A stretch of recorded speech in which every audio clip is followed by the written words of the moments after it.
ఎస్హెచ్ఓఏపీ TV ప్రేక్షకులకి నమస్కారం. మనం ఈ రోజున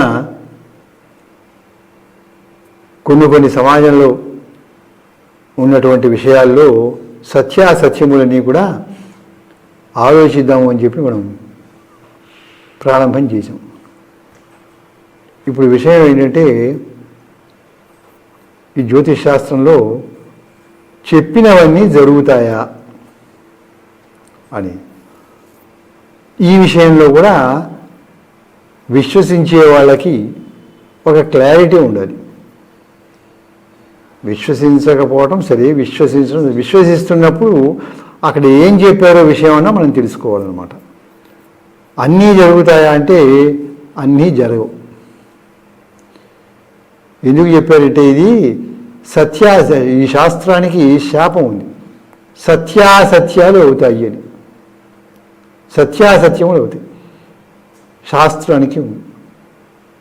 ఒకప్పుడు ప్రాచీన గాథలో కైలాసానికి వెళ్ళాడు ఒక జ్యోతిష్కుడు. వెళ్ళి ఆయన ఏం చేశాడంటే, ఏం జరుగుతుందో చెప్తాను అని ఖచ్చితంగా చెప్పాడట.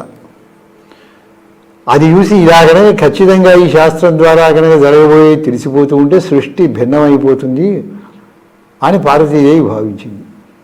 అంతేగా, జరిగే తెలియకుండా ఉంటే తప్ప తెలిసిపోయింది అనుకోండి, అప్పుడు సృష్టి గందరగోళం అయిపోతుంది. భవిష్యత్ అంటే ఇలాగే జరుగుతుంది అని తెలిసి ఖచ్చితంగా అలాగే జరుగుతూ ఉంటే చెప్పే ఆయన కంగారు పడతాడు, వినేవాళ్ళు కంగారు పడతాడు. అలా సంఘటనలు జరిగేసరికి గందరగోళ పరిస్థితులు ఏర్పడతాయి.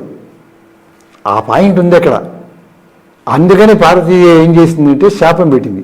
దృశ్యాదృశ్యము అవుతుంది, కొంత జరుగుతుంది కొంత జరగదని చెప్పింది.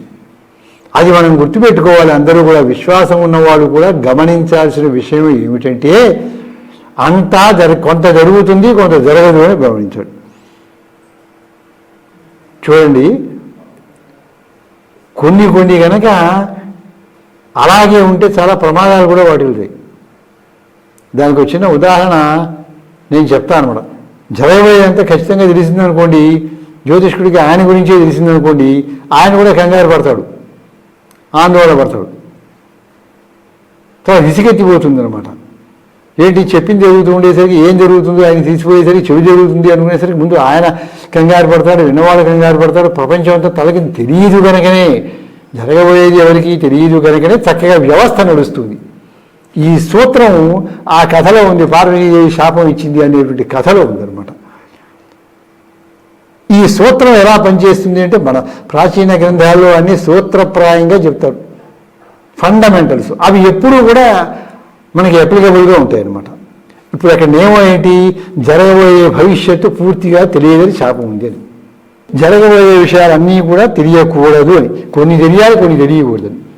అసలు అది సృష్టి ధర్మంలోనే అనమాట. ఆ సూత్రం అది సృష్టి ధర్మంలోనే కొన్ని తెలియట కొన్ని తెలియకపోవటానికి ఉంటుంది అనేది ఆ సూత్రంలో కథలో ఉన్నటువంటి బీజం అనమాట. ఇప్పుడు చూడండి, బాగా సైన్స్ అభివృద్ధి చెంది ఏఐ వచ్చేస్తుంది, ఆర్టిఫిషియల్ ఇంటెలిజెన్స్ చాలా ఎక్కువగా వచ్చేస్తుంది, ప్రపంచం అంతా వ్యాపించిపోతుంది. ఓ 15-20 ఏళ్ళకి అంత ఆర్టిఫిషియల్ ఇంటెలిజెన్స్ పెరిగిపోతుందని చెప్తున్నారు. దానివల్ల చాలా ప్రయోజనాలు ఉంటాయి అని. మన ఇంట్లో పని వాళ్ళని పెట్టుకోకర్లేదు, రోబోనే చేస్తూ ఉంటుందంతా. మనం దానికి ఇచ్చేస్తే అంతా సెట్ చేసేస్తే అలారం మోగినట్టుగా ఆ టైంకి అది చేసుకుంటూ వెళ్ళిపోతూ ఉంటుంది పనులన్నీ కూడా. ఇలా చాలా ప్రయోజనాలు ఉంటాయి అని చెప్పి చాలా తీవ్ర స్థాయిలో ప్రయత్నాలు చేస్తున్నారు.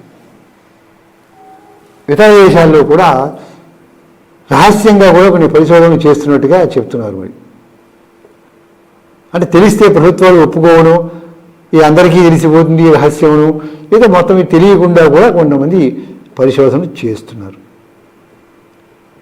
సరే, ఇప్పుడు కూడా మా దేశంలో కూడా అటువంటి పరిశోధనలు ప్రారంభమవుతున్నాయి. బాగా దీంతో పాటుగా ఇది మంచిది, చాలా ఉపయోగకరంగా ఉంది, చాలా మంచి, చాలా సంతోషం అనుకుందాం. లాభాలు చాలా ఉన్నాయి, నష్టాలు కూడా చాలా ఉంటున్నాయి. దాంతోపాటు అది గమనించాలి.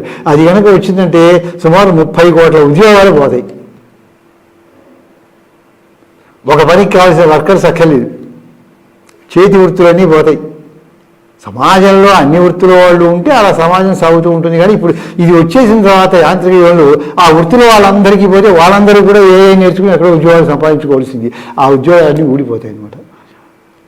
ఏమిటి అంతా ఆన్లైన్లోనే చెప్పేస్తూ ఉంటుంది, టీవీలోనే పాఠాలు కూడా వాళ్ళే వచ్చి చెప్పేస్తూ ఉంటారు. బడికి వెళ్ళరు. ఇప్పటికే ఏంటంటే కొంతమంది విద్యార్థులు బళ్ళకి వెళ్ళటం లేదు. ఎందుకు వెళ్ళటం లేదు బళ్ళకి అంటే చూసుకోవచ్చే చదువుకోవచ్చు, నెట్లోనే కనిపిస్తున్నాడు, పాఠాలన్నీ నెట్లో కనిపించేస్తున్నాయి.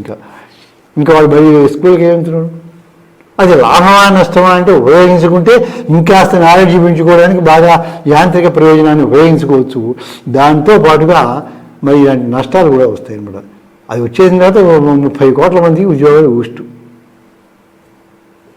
అప్పటి పరిస్థితి ఎలా ఉంటుంది? కనుక అంటే ఏంటి, ప్రపంచంలో జరిగేటువంటివన్నీ యథాతథంగా జరగనివ్వకుండా ప్రకృతి విరుద్ధంగా మనం చేస్తే వచ్చే నష్టం కూడా ఉంటుంది దాని పక్కనే. ఆ పాయింట్ గమనించాలి. అదే అక్కడ కూడా ఉంది. శాపంలో కూడా ఏముంది, ఆ కథలో కూడా జరగబోయే భవిష్యత్తు పూర్తిగా ఎవరికి తెలియకూడదు అని. తెలిస్తే గందరగోళం. చూడండి, ఇప్పుడు ఏవో సైన్స్ బాగా పరిశోధన జరిగి ఎవరి మనస్సులో ఏముంది అనేది కూడా ఆ యంత్రం చెప్పేస్తుంది. అదే వచ్చేసింది అనుకోండి, ప్రపంచం ఏమవుతుంది, అల్లకల్లోలం అయిపోతుంది. ఎక్కడెక్కడ ప్రపంచాన్ని హాని చేసేవాళ్ళు ఉన్నారో, ఉగ్రవాళ్ళు ఉన్నారో, వాళ్ళు ఏమనుకుంటున్నారో అన్నీ అప్పుడే ముందు వాళ్ళు తెలిసిపోతూ ఉంటాయన్నమాట. తెలిసిపోతే చెడు పోగొట్టడానికి ఉపయోగిస్తే పోవాలి తప్ప ఆ చెడు పెంచడానికి కూడా ఉపయోగపడుతుంది. కదా, వాళ్ళని పట్టుకోవడానికి ఎలాంటి ప్రయత్నాలు చేస్తున్నారు అధికారులు, ఇవన్నీ కూడా వాళ్ళకి ముందు తెలిసిపోతూ ఉంటే వాళ్ళు దానికి ఇంకా పెంచుకుంటూ పోయారు. చెడే వస్తుంది కానీ మంచిగా వస్తుంది. మీకు మనం అభివృద్ధి పరంగా వెళ్తున్నామా, అధోగతిగా వెళ్తున్నామా? ఇప్పటికే ఏమైపోయిందంటే సైబర్ క్రైమ్స్ అని వచ్చేసినాయి. ఎన్ని సౌకర్యాలు వచ్చినాయి అవి వెళ్ళిపోతున్నాయి. మనం పొరపాటున కనుక సెల్ ఫోన్ నొక్కే ఉంటే ఆ నెంబర్కి అవుట్ అకౌంట్ డబ్బులతో మాయ ఉంటున్నాడు. మనకి తెలియదు కదా అది నొక్కకూడదని. చూడండి, సైబర్ క్రైమ్ పెరిగి వాటికి మళ్ళీ కనిపెట్టడానికి గొప్ప గొప్ప వాళ్ళందరూ కృషి చేస్తున్నారు అధికారులు. మంచి, చాలా సంతోషించాల్సిన విషయం. వాటిని అరికట్టాలి తప్పనిసరిగా. కనుక పూర్తిగా తెలిస్తే దేంట్లో అయినా సాధక బాధకాలు ఉంటాయి. పూర్తిగా జ్యోతిషం తెలియదు, ఎవరికీ తెలియదని శాపం ఉంది. అందుకని జ్యోతిష్కుడు చెప్పినవి అన్నీ జరుగుతాయి అనే విశ్వాసం నమ్మేవాళ్ళు కూడా పెట్టుకోవద్దు. అది నేను చెప్తుంది. విశ్వసించేవాళ్ళు కూడా అన్నీ జరుగుతాయనేది, కొన్ని జరుగుతాయి, కొన్ని జరగవద్దు. అక్కడ దీనికి ప్రమాణంగా ఏంటంటే ఒక ఆయన రాసుకున్నాడు, ఒక ఇంగ్లీష్ మ్యాగజైన్లో ఒక అస్ట్రాలజర్ రాసుకున్నాడు జ్యోతిష్కుడు.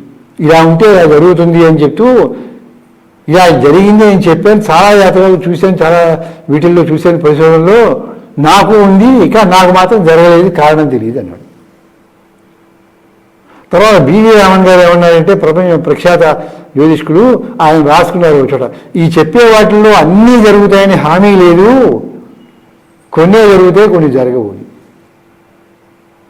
ఇంకా ఏమన్నారంటే ఏదో చెడు ఉంటే అదే జరుగుతుంది కానీ మంచి అనుకున్నా జరగటం లేదేంటి అని ఒక చోట ప్రశ్న వేసుకుంటారు అనమాట. కనుక జ్యోతిష ప్రముఖులు కూడా ఇలా అభిప్రాయపడుతున్నారు. కనుక శాస్త్రంలో కూడా అదే చెప్పారు, సత్యాసత్యం అవుతుంది అని శాస్త్రంలో ఉంది. కొంత సత్యము కొంత అసత్యం అవుతుంది అని మొట్టమొదటి శాస్త్రం నేర్పేటప్పుడే చెబుతున్నాడు. ఇది అంతే, ఇప్పుడు ఏ శాస్త్రమైనా అంతే. సైన్స్ పరిశోధన అంతే, కొన్ని అప్లై అవుతే కొన్ని అప్లై కావన్నమాట. ఒక జీవం మీద ఇచ్చి మనం ఇంజక్షన్స్ కనిపెడుతున్నారు, అన్నీ కూడా ఎక్కువ భాగం పనిచేస్తుంది కనుక ఓకే అనుకుంటున్నాం. ఓ చోట పనిచేయకపోవచ్చు. అది ఒక వ్యక్తికి పనిచేయదు, అది అందరికీ పనిచేసింది చెప్పలేదు. కనుక ఈ జ్యోతిష్యం చెప్పేటువంటి వాళ్ళు చెప్పే ఫలితాలు విశ్వసించే వాళ్ళు 100కి 100 రూపాయలు వాళ్ళు చెప్పి జరుగుతాయని మాత్రం అనుకోవద్దు. అసలు వాళ్ళ పరిజ్ఞానం ఎంత అనేది ఆలోచించాలి. అది పక్కన పెడదాం. ఒకవేళ ఉన్నవాళ్ళు చెప్పినా కొన్ని జరిగితే కొన్ని జరగవు. ఎందుకో ఎవరికి కారణం ఇంకా నాట్ ఎట్ ఫౌండ్ అనమాట, ఇంతవరకు తెలియదు అనమాట. అందుకని ఆ అభిప్రాయాన్ని మీరు శాస్త్రంలోనే చెప్పారు కనుక అన్నీ జరుగుతాయి అన్నీ జరగవు అనేది కాదు అని శాస్త్రంలోనే రాయబడి ఉంది కనుక చక్కగా ఆ విషయాల్ని విశ్వసించేవాళ్ళు గమనించండి అని చెప్తున్నాను. స్వస్తి.